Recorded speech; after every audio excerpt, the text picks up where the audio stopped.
we got 53 things going. I need to know one thing from you right now. Did you finish the season? Don't say a word. You didn't. Did you go to bed? Well, no, I had to go over to the Tampa Bay game and watch the Washington Redskins because I refused to call them whatever name they want to use. Yep. Beat the Tampa Bay Bucks with 2 seconds on the clock. Heartbreaking loss. With a field goal that clanged off the upright. And then went in anyway. And went in anyway. That's a metaphor. That's a metaphor. So anyway, I made it through 9 episodes of Landman. I'm up to number 10, the finale. Well, you know what I hate about it's an hour and a half. Well, that's why I gave up, because I looked at it and it said it was an hour and 22 minutes or something. I thought, it's too late for me. So I'm going to watch it tonight. But, you know, 2 quick takeaways about Takeaway. This is what I hate about the new world of streaming we're in. Yeah. Like, I know from your excitement that this final episode is pretty epic. It's remarkable. But I don't want to know anything about it until I watch it, right? Of course, okay. Of course. No spoilers. But on Paramount Plus, on the stream, on the app or whatever the hell you call it, pardon me, it clearly shows a scene from number 10 as the thumbnail, and I didn't want to see that. Okay. Yes. All right, now what? All right. Well, I'll just put it this way. It doesn't go well for our boy. So Billy Bob is in a compromised position is all I can see. Wow, okay. That's the picture they chose to show? How about you don't give us any indication or just a generic shot of him and his wife and his daughter or something. And this and don't that. show Not him. Something that reveals what might be Well, clearly something is revealed in that thumbnail, which I didn't want to have it revealed. Dude. And number 2, real quick, I know you talked to earlier, I was listening to this morning about Taylor Sheridan. Isn't it interesting? Now, I have fond memories of Yellowstone because when I got sick with COVID over a Christmas 2 years ago, I binged it like the whole Christmas week by myself, alone. The house was all decorated with nobody to come into because here I am with stupid COVID. And so I would wake up and watch Yellowstone episodes all day long, okay? And I actually kind of loved it. I mean, you know, no drama, no Christmas drama. And I got to see what has become one of my favorite shows. Every time I heard the distinctive theme music to start Yellowstone, you get kind of tingles, right? It's like you love a good theme song, right? Have you noticed it is crap for Landman? It's these low, no melody sort of strings. There's nothing to it, and I'm surprised that he would go along with that. Small disclosure, really small disclosure. First, to the creative point that you make, I don't think I necessarily need a flourishing orchestral thing to begin every show. I do. It may be the opening theme of Landman may be as sparse as the landscape in which it takes place. Well, there's probably some artistic. But here's my thing. Speaking of which, as you're streaming, isn't there a button skip intro? I haven't listened to the opening credits or the opening theme of a TV show in 5 years. Because it's like, here's a minute and a half I don't need. Skip recap and skip intro. You could also skip the recap. Marital debate. I love the recap. Lisa thinks I'm insane, especially when you're binging and you just finished the previous episode. I'm just binging. I just watched it. Previously on Landman. I just saw it. But here's the thing. But you know they're not just throwing scenes together willy-nilly. The recap is designed to bring back into focus stuff that you either saw the previous week or 20 minutes ago, as the case may be, because that's probably a connection that they're going to make and carry through in the plot of the episode you're about to see. Right. So she goes, get through this. Go, yeah, Lisa's right. Nope. Lisa's right. She's right, because Lisa and I have an attention span more than a gnat. Evidently, you can't remember 5 minutes ago. So yes, we don't need that. Totally true. we don't. But it is. Isn't it fascinating how everything is different with the way you watch a series now? You can watch it like that, and look, I'm a long-time veteran radio guy. I love advertising, frankly, because I know it's baked into the cake. You get to skip past all of that when you're watching. I was thinking the other day about how many things are different. Receptionists are becoming extinct. There's no It really is, and it's sad. Human beings showing up at the front of the office to meet people in your crowded office setting. Back to TV for 2 seconds. You were talking about number one. The ability to binge. I love it. Some I now resent shows that make me wait a week. The Greatness of Shrinking, which is with Jason Segel, Harrison Ford, just finished season 2. Here comes Severance back on HBO, or Apple TV, excuse me, which is that weird. It's weird, but they're going to make me wait every week, which is like old school. It's like, no, I want to see them all now. And it's like The Sopranos. The Sopranos was an event for Denise and the kids and I. She would make, it was ridiculous, as if we're Italian, but she'd make baked ziti, and we would make Sunday nights. We would sit around and watch, and there's that theme. Woke up this morning, got myself good. I mean, that you got to have a theme. West Wing, one of the great classic show opens. Sopranos might have been the last time in America that everybody gathered at the water cooler. Remember water coolers? I knew. That everybody gathered the following morning and talked about what they saw the previous night. Isn't that pretty well largely gone in America? It's gone. We don't do that anymore. We talk, because look, and you and I on air, we don't want to give things away. You don't know how far along somebody is in a series. I did something the other day where we talked about a show that had been on in like a year, and somebody reamed me on the text line. Hey, I haven't seen that yet. It's like, dude. I know. It's been a year. What am I supposed to do? I know.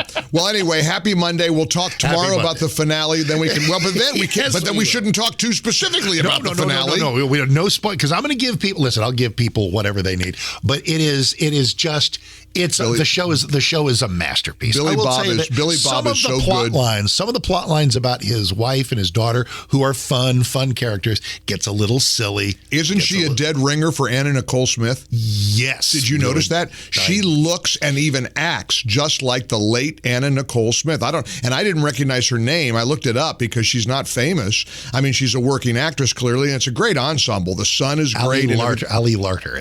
Never heard of her. Never seen her, but she's great. She's wonderful, and it's and the lawyer buddy of his that's the roommate. Poor Nate.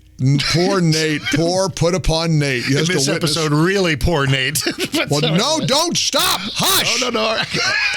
No, don't tell me they don't kill Nate. No. I mean poor Nate that he's dead. No. Oh, good. All right, good. La. All right. So anyhow, welcome in. You know what? Last thing. The greatness, and she's only in for a few. I think she might have more to do in the second season. Demi? The greatness of Demi Moore. I know. And how old is she? 50-ish or something. I was like, Alexa, how old is Demi Moore? You talked too fast when you said it. You said it too fast. Slow 62? down. They say 62. Yeah, I think she's our age. I think she's in her 60s. And I'll tell you what, she looks 39. She looks wonderful. She just won a Golden Globe for this. Did you tell me about The Substance? No, about I didn't the movie she's in. She's great.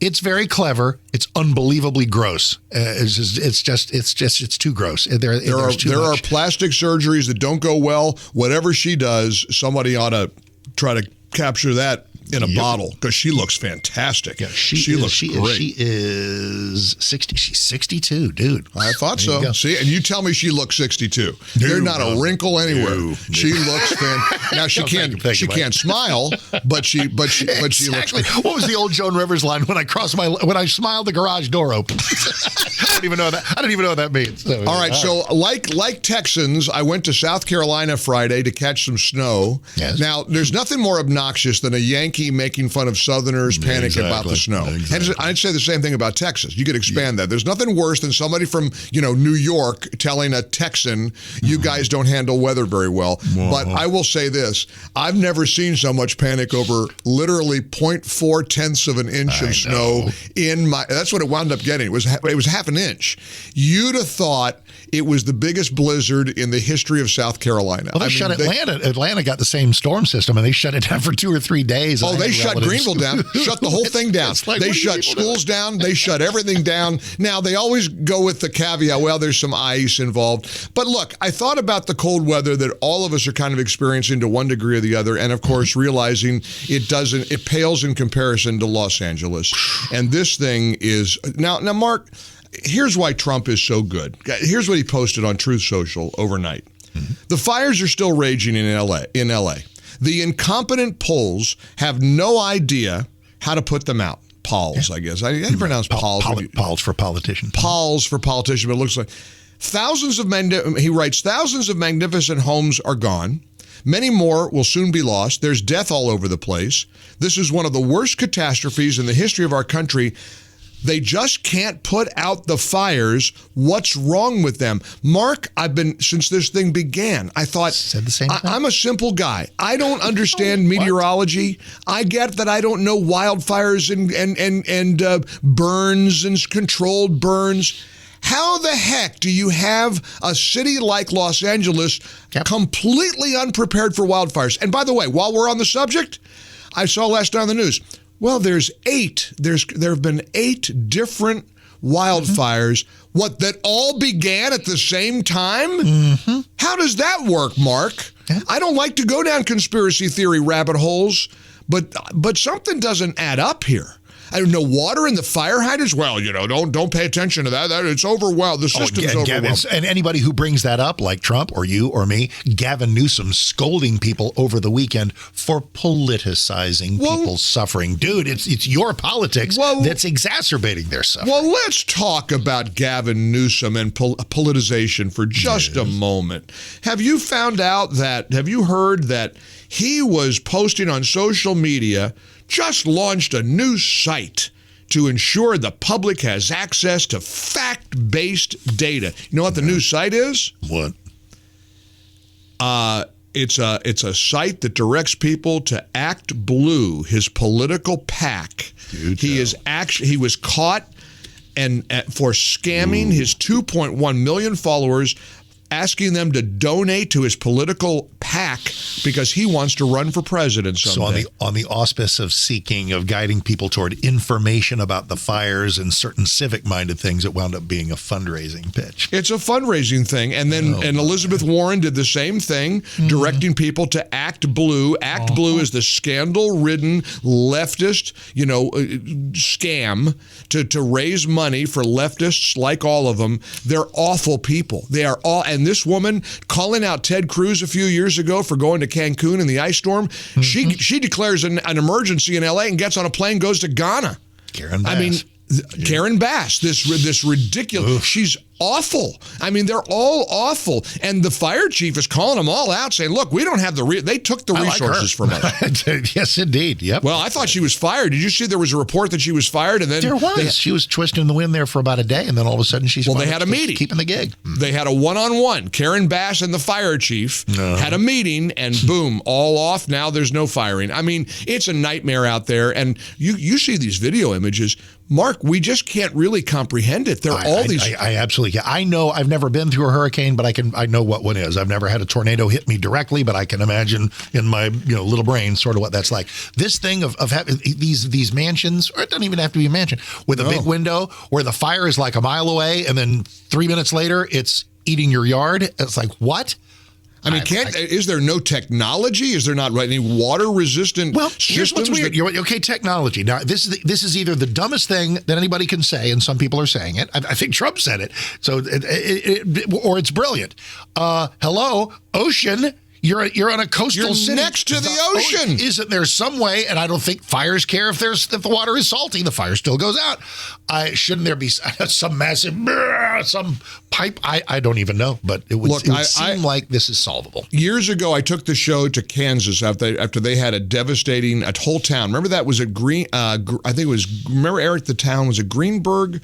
We did a broadcast from there, and that's what these images from California look like to me. Like the entire miles of cities are completely gone, house after house, and that was what that city was in Greenberg. It was unbelievable. Every block, the whole city was wiped out, and that's what this feels like. And I'm with Trump. I'm sorry, we're going to explore this today. Of course, what a week we're going to have. We got the confirmation hearings. Are you ready? Underway tomorrow. Yep. You buckled in, and then this weekend. Who's going to have the most fireworks? Hegseth, Gabbard, or Kash Patel? Jr.? Yes. Yep, that one's the one that's going to probably get the popcorn out for Kash Speaking Patel. of FBI, did you catch Christopher Wray on 60 Minutes? I'm a conservative Republican. Yes, and the Chinese are a terrible threat. Well, no kidding, Sherlock. My dog knows the Chinese are a threat. Well, at least he didn't sit there, though, and tell the guy, white supremacist is the worst terrorist at least he did address China. But I suffered through that and watched the 60 Minutes piece. I thought, man, if you hadn't asked any tough questions, I would have slumped over. Yeah, But reputational repair underway in 60 minutes. And then this weekend off for DC. We'll be there Monday for the inauguration. So cool! Can't wait to vicariously experience it through our buddy Mike. I can't wait. You got it. All right, happy Monday. No giveaways. No spoilers. No epics on Landman. No, sir. Go Billy Bob. I hope Billy Bob takes out the whole cartel. That's what I'm hoping. Download the podcast and hear all of Mike and Mark's conversations at MikeOnline.com for the M&M experience.